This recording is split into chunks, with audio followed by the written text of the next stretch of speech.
نعم، فتاريخ الازدياد هو 1/6/1965 بقصر الزاوية بتال السين في إقليم فيكيك.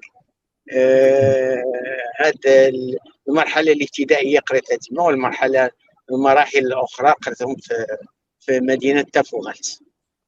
يعني كتذكر شويه هذيك المرحله ديال الطفوله الابتدائيه اللي قريتها فيكي؟ نعم، لا زلت أتذكر تلك المراحل التي قضيتها في مدرسة تسمى مولاي عمر الإدريسي.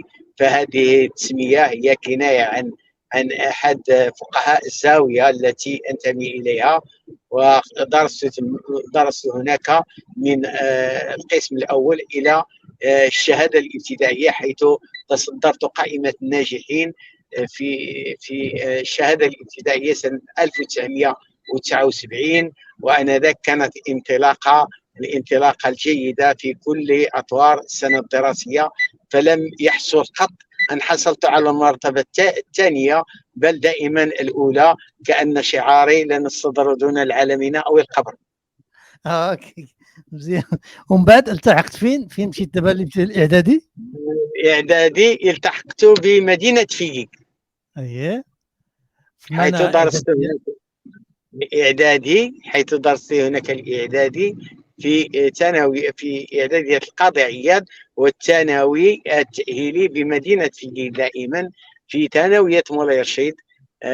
ثانوية مولاي رشيد التي أسسها الفيلسوف المعروف رحمه الله محمد عبد الجبير. محمد عبد الجبير. دابا في أي سنة تقريبا خديت أنا يعني حصلت على البكالوريا؟ العلمية. أولا حصلت على البكالوريا العلمية 1985، وحصلت على البكالوريا الأدبية 87. يعني انت ديت بكالوريا علميه عاد بان لك مشيت البكالوريا ادبيه، علاش؟ اشنو هو السبب؟ بعدما أن لمست في نفسي قدرات أدبية ومعرفية، بعدما أن نجحت كذلك في الصفوف الأمامية في البيولوجيا بجامعة محمد الأول بوجدة.